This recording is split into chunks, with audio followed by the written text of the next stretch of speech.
AB के sir, आपके चरणों में कोटि कोटि प्रणाम।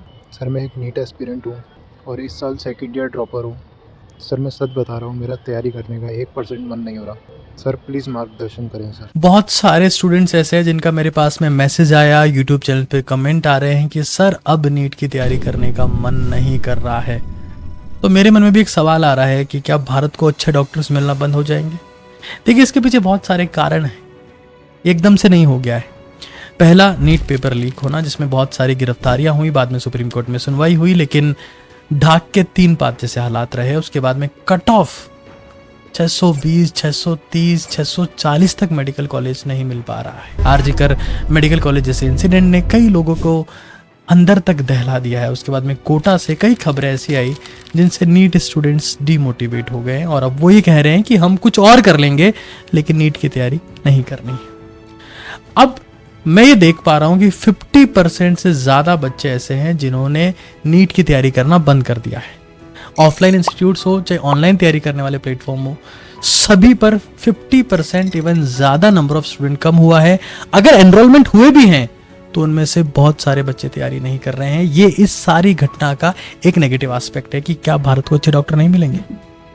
एक पॉजिटिव एस्पेक्ट भी है। पॉजिटिव एस्पेक्ट ये है कि हाल ही में हमारे देश के प्रधानमंत्री नरेंद्र मोदी ने ये अनाउंस किया था कि हम मेडिकल सीट्स का नंबर बढ़ाने वाले हैं। इंटरेस्टिंग बात यह है कि जब नंबर ऑफ नीट एस्पिरेंट्स कम होने वाले हैं, या कह लिया जाए कि फॉर्म तो उतने ही भरेंगे लेकिन सीरियस एस्पिरेंट्स कम होने वाले हैं, ऐसे हालात में जो लोग थोड़ा सीरियस तैयारी करेंगे उनके सिलेक्शन के चांसेस बढ़ जा रहे हैं। मैं आपको फिर कह रहा हूँ, ये वो साल होगा जब नीट एग्जाम में इरेगुलरिटीज होने की संभावनाएं सिग्निफिकेंटली रिड्यूस्ड हो जाएगी, क्योंकि 2024 पर इतने सारे कलंक है कि 25 में आपको एग्जाम थोड़ा सीरियसली करवाना पड़ेगा। पर इंटरेस्टिंग फैक्ट साथ में ये भी है कि जब बच्चे तैयारी नहीं कर रहे हैं, सीरियस एस्पिरेंट कम हो गए हैं, तो इनडायरेक्टली आप ये कह सकते हो कि एग्जाम की फेयरनेस तो बढ़ जाएगी लेकिन कंपटीशन कम हो जाएगा। और ये वो साल होगा जब कुछ ऐसे सिलेक्शंस होंगे जिन सिलेक्शन की उम्मीद उनको खुद को भी नहीं होगी और इवन उनके साथ वाले भी सोचेंगे कि यार इसका सिलेक्शन कैसे हो सकता है।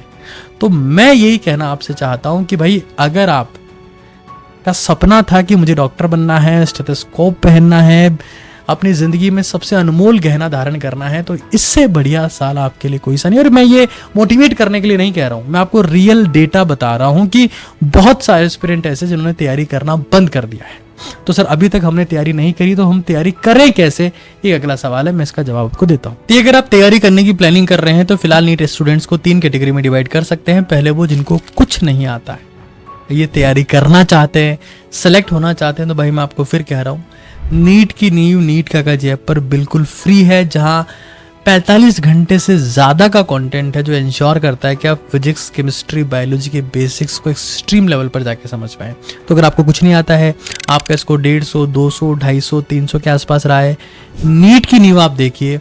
उसके बाद जो आपको डिसीजन लेना है, आपको विश्वास बैच में आना है या यूट्यूब से तैयारी करनी है, जो भी करना है आप करिए, लेकिन नीट की नींव को नीट काका जी ऐप से फ्री में देखिए।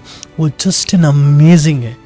आप ये पाएंगे कि आपका अंडरस्टैंडिंग लेवल, आप ये फील करेंगे यार मैं तो इंटेलिजेंट था, शायद मेरे टीचर उतने परफेक्ट नहीं थे कि मेरे को बेसिक नहीं समझा पाए। ये आपकी गलतफहमी हमेशा के लिए दूर हो जाएगी और आप एक अलग लेवल पर कंटेंट को फील करेंगे।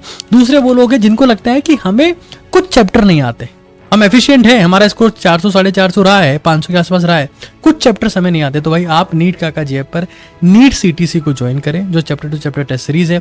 जो चैप्टर आपको कमजोर लग रहा है उसको आप यूट्यूब से या जिस भी बैच में आप पढ़ रहे हैं वहां से आप उस चैप्टर को तैयार करें। टेस्ट वहां पर आप दें, एक्सट्रीमली एनसीईआरटी बेस्ड पेपर आपको यहाँ पर मिलेगा, और एनालाइज करें कि अब आप इंप्रूव कर पा रहे हैं कि नहीं कर पा रहे। आपको स्क्रैच से वापस से वही बेसिक चीजें, वही लिविंग वर्ड से स्टार्ट करने की जरूरत नहीं है। तीसरी कैटेगरी वो है जिनका स्कोर 500 से 550 इवन 600 तक रहा है। भाई आपसे एक ही रिक्वेस्ट है, आप किसी भी टीचिंग सिस्टम के अंदर में अपने आप को फिट करने की कोशिश ना करें, आप खुद का रास्ता खुद बनाएं। आप स्टार्टिंग से फुल सिलेबस पेपर दें। Fighter test series NEET Kaka ji app पर एक ऐसी टेस्ट सीरीज है जिसके माध्यम से आप ज़्यादा से ज़्यादा full syllabus, even 160 plus full syllabus paper आप फाइटर टेस्ट सीरीज के माध्यम से दे सकते हैं। Fighter test series super cheap, मतलब सुपर अफोर्डेबल है। मतलब आजकल लोग कहने लगे हैं कि सर इसमें जिस क्वालिटी का कंटेंट है, जिस क्वालिटी के सवाल है, इतनी सस्ती और इतनी बढ़िया टेस्ट सीरीज आज तक पूरे नीट प्रिपरेशन में किसी ने लॉन्च नहीं की। तो भाई आप इन तीनों चीज़ों का इस्तेमाल कर सकते हैं।